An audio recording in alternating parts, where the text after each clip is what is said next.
Sveiki visi. Nusprendžiau padaryti įrašą, pasidžiaugti, pats negaliu patikėti dar kol kas, kaip galima gyventi be ESO. 3 para eina. ESO nieko, ten nuliai, čia įvadinis automatas ir čia, kaip matome, nulis. Ir taip jau 3 para.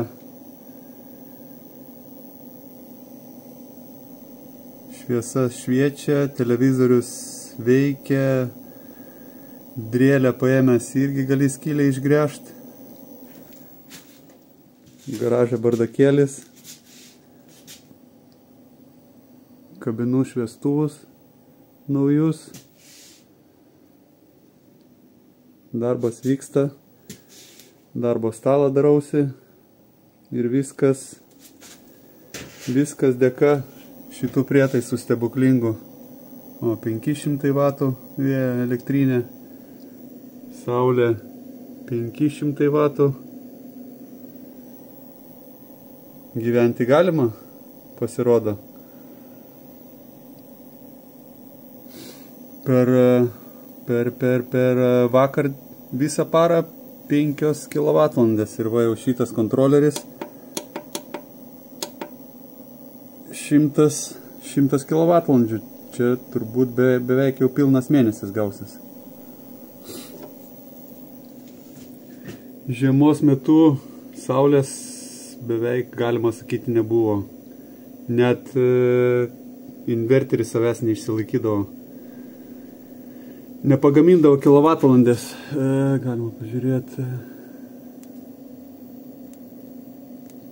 Kas čia dabar? Praeita diena. 859. Inverteris kažkur apie 100 vatų valandai naudoja vatvalandžių. Tai per parą apie kilovatvalandę išnaudoja. Tai viską gelbėdavo šita vėjo elektrinė, vėjo jėgainė.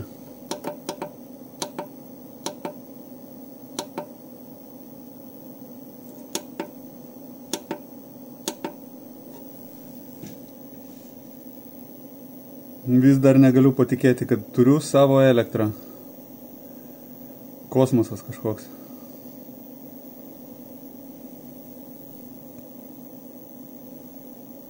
Tai tiek. Iki.